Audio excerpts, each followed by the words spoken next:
The envelope came in a thick cream parchment, sealed with a wax insignia Mallory had never seen before.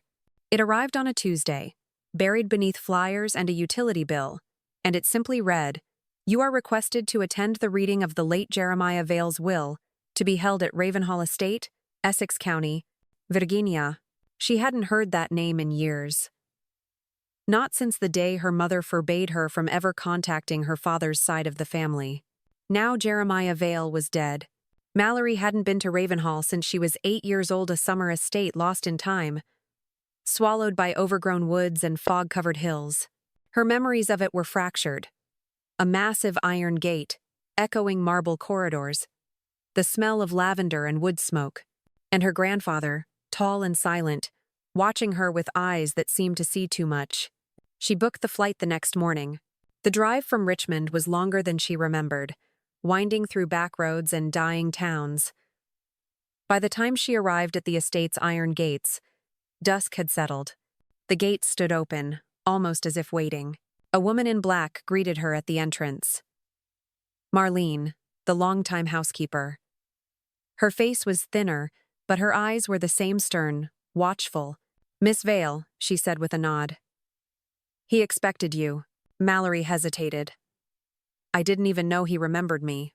Marlene didn't answer. Instead, she turned and led her through the grand entry hall of Ravenhall. The air was cold, dry. The portraits along the walls stared down with oil-painted judgment. She was not alone. 4 others were seated in the parlor, each holding the same cream invitation. A man in a pressed charcoal suit rose to greet her. "You must be Mallory," he said. "I'm Benedict Crow, the estate executor. We'll begin shortly." Mallory took a seat by the fire, noting the others. A woman in her 30s with platinum hair and a nervous smile. A couple in their 50s, clearly married, clearly uncomfortable. And finally, a young man in military fatigues sitting quietly in the corner, back straight, eyes wary. Crow cleared his throat. "Before we begin, I must inform you, the contents of this will are unconventional." Everyone exchanged glances. Mr. Vale left behind more than just assets. He left instructions. He pulled a leather-bound book from his case, opened it, and began to read. Mallory listened, expecting something dry and legalistic. But as the words came out, the room began to chill. "To those of blood and name," Crow read, "I leave a legacy of flame. If you are hearing this, then I am dead.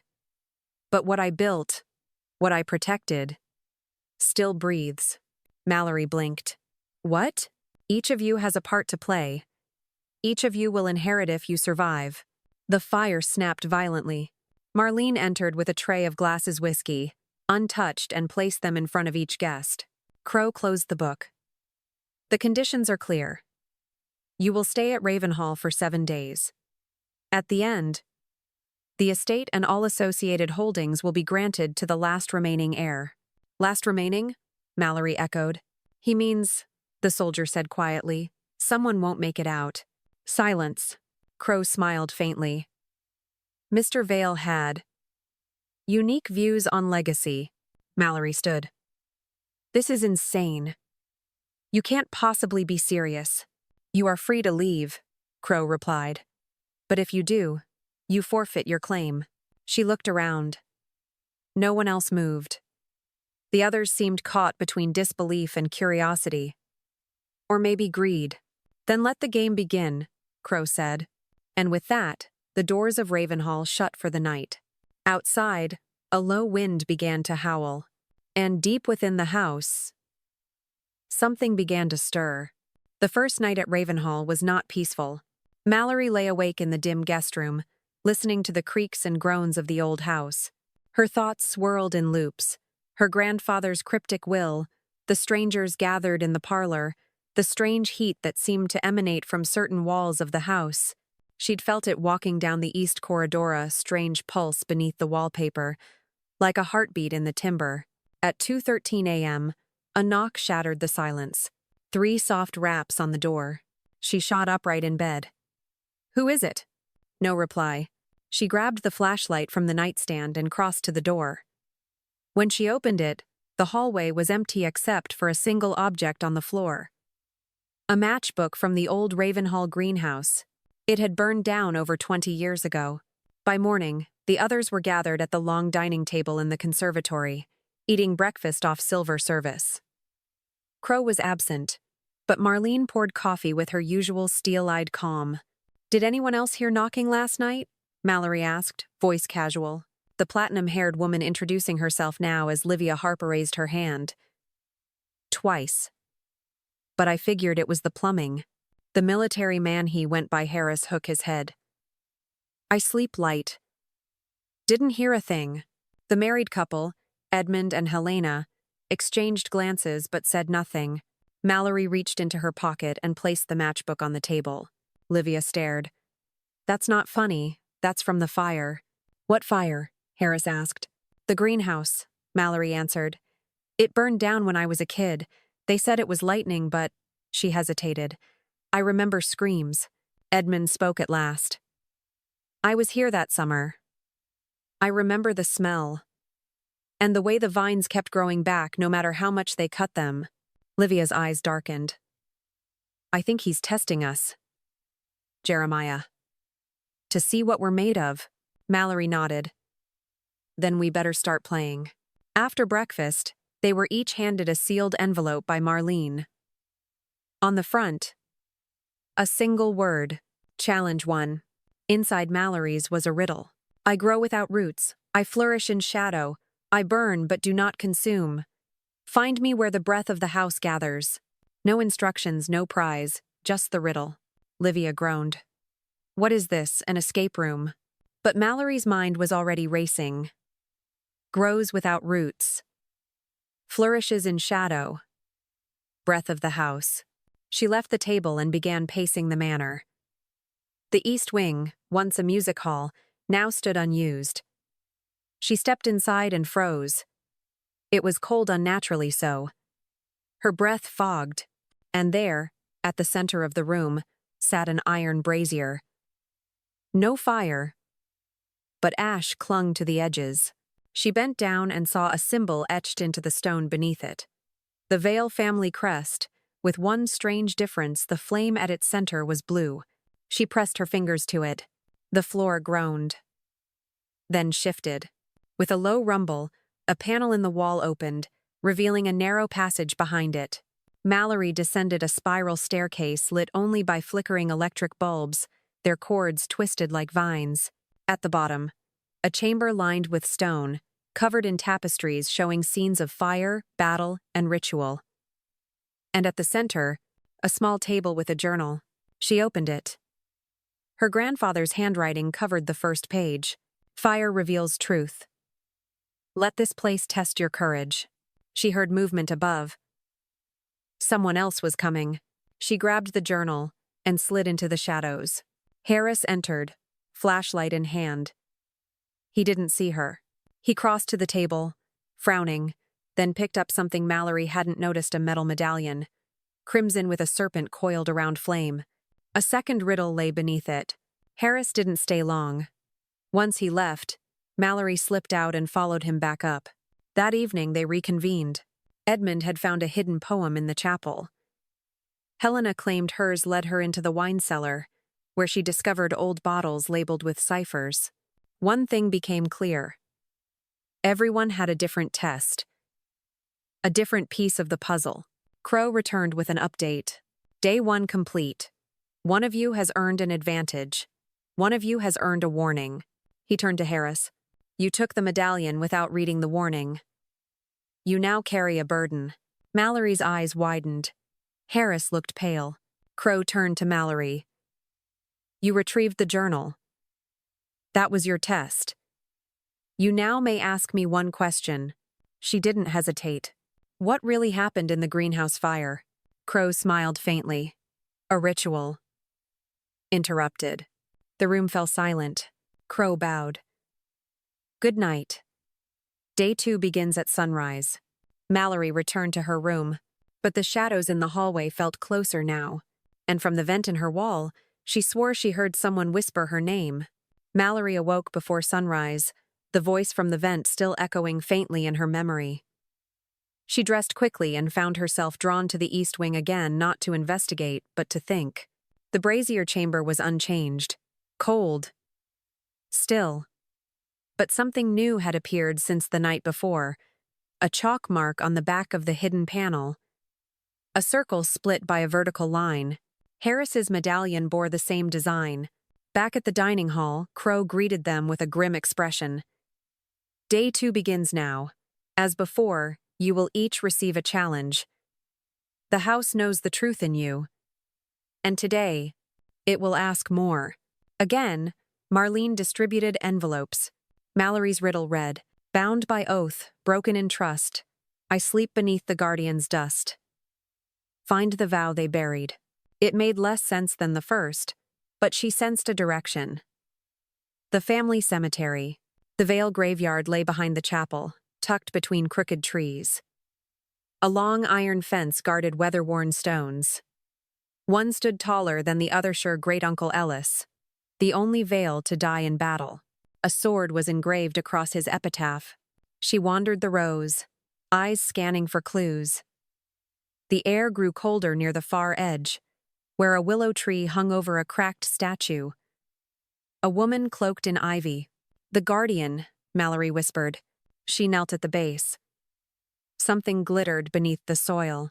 She dug carefully. A small wooden box, locked by a rusted clasp. When she opened it, she found a letter addressed to her in her grandfather's hand. Mallory, if you have found this, then the second seal is yours to break. The truth of our bloodline is fire. But fire needs choice. Read on only if you are ready. She read on. The pages spoke of a pact made generations ago. A ritual held in the now-burned greenhouse. A sacrifice gone wrong. Her great-aunt Lenora had tried to end the cycle. She had died in the attempt, but before she did, she hid the second sealone of 7. Each heir was meant to find one. But only those who faced their darkness would survive the process. Inside the manor, tension thickened. Edmund had injured himself, his right hand wrapped hastily in gauze. He claimed he'd slipped down the cellar stairs. Helena looked shaken but said little. Livia was furious. Someone moved my envelope. It wasn't where Marlene left it. Marlene replied evenly. The house moves things when it pleases. So did Jeremiah. Harris remained silent. But his eyes were bloodshot. Whatever burden the medallion carried, it was clearly weighing on him. That night, Crow reconvened them. The second seal has been claimed, he said, looking at Mallory. But something else has been awakened. He gestured to Harris. The burden you bear has begun to bloom. You must speak its name. Harris looked up, defiant at first. Then defeated. Cyrus Vale, he said. Mallory's heart skipped. Cyrus disappeared in 1908. Crow confirmed. He took the first seal and vanished into the house. His spirit was bound to it. Harris, your challenge was to carry that echo, and now it resides in you. Harris stood. You mean I'm possessed? Crow raised a brow. Not possessed. Partnered. Livia laughed nervously. This is all insane. Mallory said nothing. She held the letter tightly in her lap. Crow spoke once more. The house watches, it judges, and it prepares. Sleep lightly. As the others dispersed, Mallory remained behind. She approached Crow. What happens when all 7 seals are found? Crow's smile faltered. Then the gate opens. And you learn why Ravenhall was really built. That night, Mallory dreamed of fire. Not just flames but walls made of it. Voices chanting. A circle of figures around a burning tree. In the center, a child stood alone. And the child was her. She woke gasping. On her nightstand, the matchbook from the greenhouse was open. All the matches had vanished. Morning brought a fog so thick it swallowed the manor's east wing in a gray blur. The air was metallic, humming faintly with pressure, as though the sky had lowered to rest on the rooftop. Mallory stood at the window of her room, staring across the lawn. The old greenhouse ruin was barely visible through the mist. She hadn't mentioned her dream to the others. The burning tree. The child herself at the center of the ritual. But it clung to her, a presence behind the eyes. At breakfast, Crow entered with an uncharacteristically solemn tone. "Today," he announced, "the third seal will seek a bearer." He placed 6 cards on the dining table face down. One of these cards marks the path. The rest? Illusions. No one moved. Helena reached out and turned the first. A blank card. Edmund followed.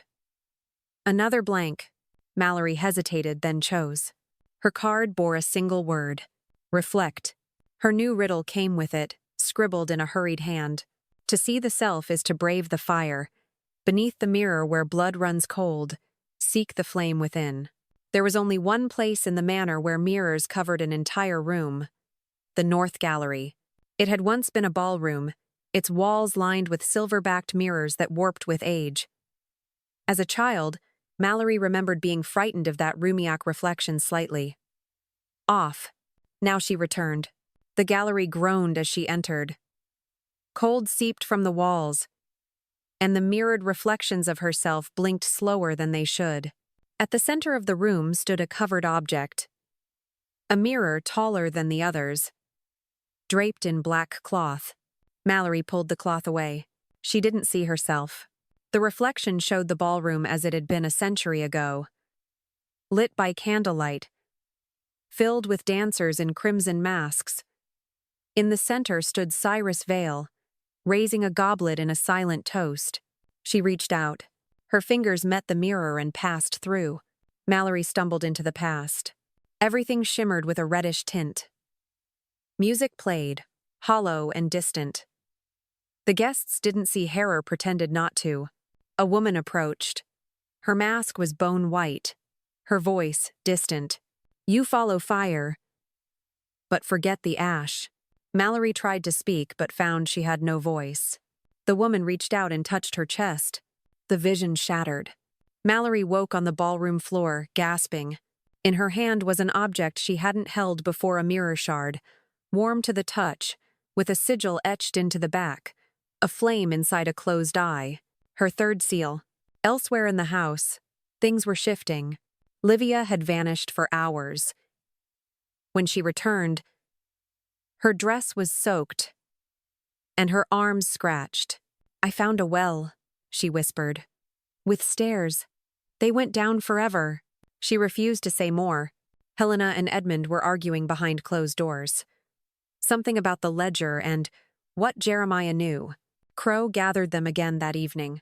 "Mallory has earned the third seal." He held up the shard of mirror. "And now she must choose." Mallory frowned.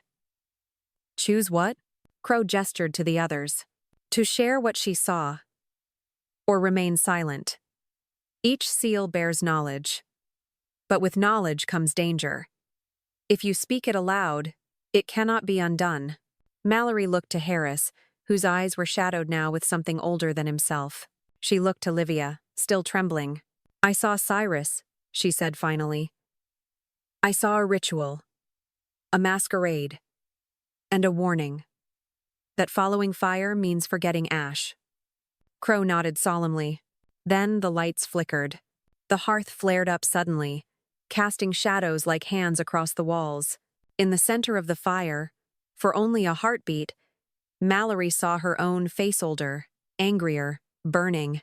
Then the flames settled, and the night returned to silence. Mallory didn't sleep that night. The image of her own face wreathed in flames lingered in her mind like the taste of iron. She paced her room, reliving the words the woman in the mask had spoken. "You follow fire, but forget the ash." What was the ash? What were they all forgetting? Just before dawn, a sharp knock came. This time it wasn't soft or ghostly, it was deliberate. She opened the door to find Helena standing there, dark circles under her eyes. "You need to see something," Helena said. "Now." Mallory followed her through the hallways, down the servants' staircase, past the pantry and into a narrow corridor she didn't remember. At the end stood a reinforced wooden door. Helena unlocked it with a key. She refused to explain. Beyond the door, a small library, but not like the public one upstairs. This room was dry, tight, and smelled of old tobacco. Dust danced in slivers of morning light. A single book sat on the table. The Veil Ledger. Mallory stepped forward. "You found it?" Helena nodded. "Edmund didn't want me to show anyone. But he's different now. Paranoid. Keeps muttering about the names that aren't crossed out." Mallory opened the ledger. It listed dozens of names, family members, staff, even townsfolk. Each had a date beside it. Some were struck through with red ink. Others remained untouched. Then she saw it. Cyrus Vale 1981 crossed, and farther down, Mallory Vale 2025, uncrossed. Her breath caught. "What does it mean?" she asked. Helena looked grim. "Crow said the seals choose their bearers. But Jeremiah, he marked us. Like players in a game. Those not crossed out are still in play." Mallory's hands trembled. Later that morning, Crow appeared again. As punctual as ever. "Today is not a seal day," he said, "but one of reckoning. The ledger has been opened. The house will respond. Prepare yourselves." Harris raised a hand. "What kind of response?" Crow smiled faintly. "Judgment." They didn't see him again that day. The manor seemed alive. Doors opened to unfamiliar rooms. The greenhouse ruins smoldered, despite no signs of flame. And from the chapel tower, a bell rang every hour, though no one pulled the rope. Mallory returned to the ledger, poring over names.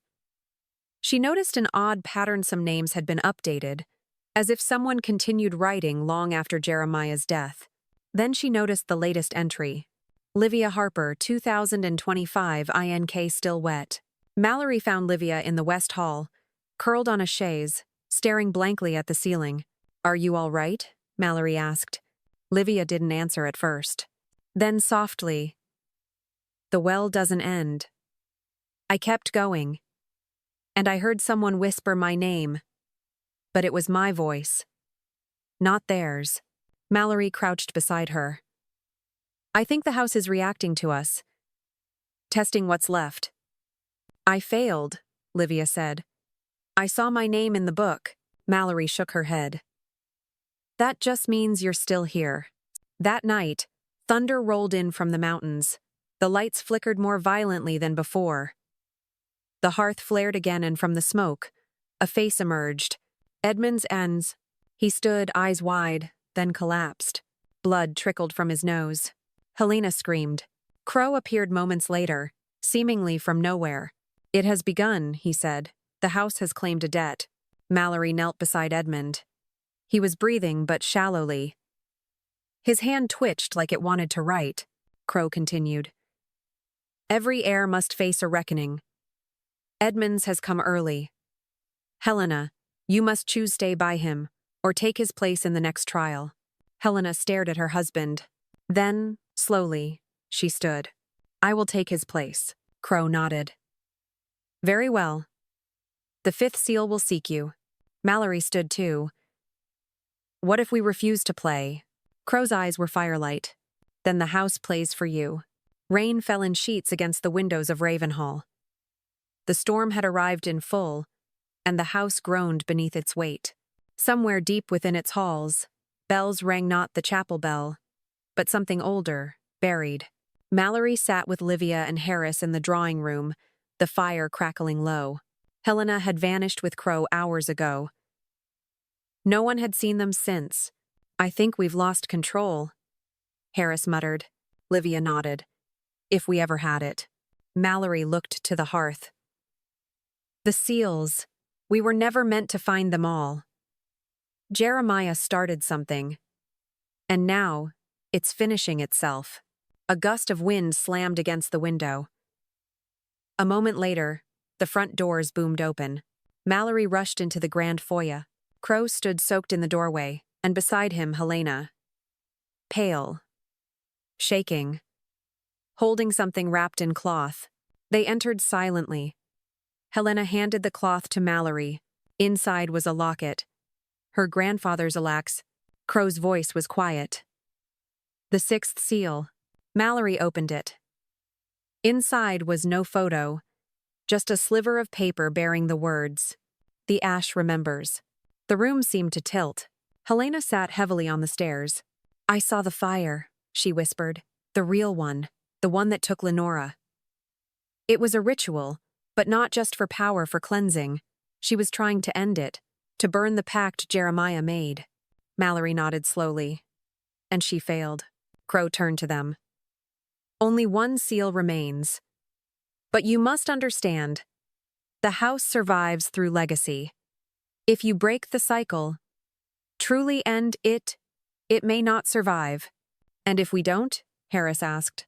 "It continues," Crow said. "The next generation inherits the burden, just like you."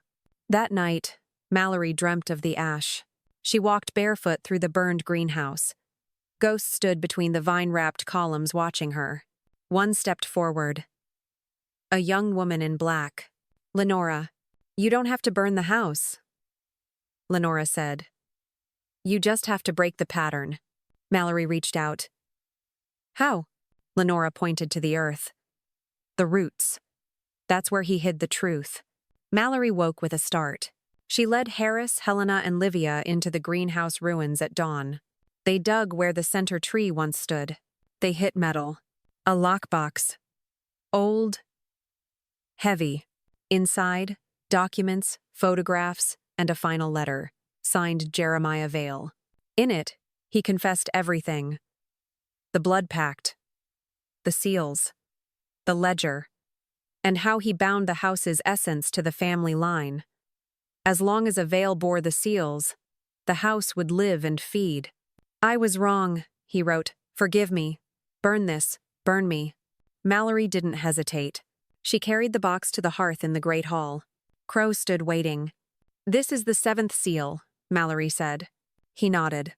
She placed the box in the fire. Flames roared instantly white, not orange. Wind screamed through the manor as if it were gasping. Paintings fell from walls. Doors slammed shut.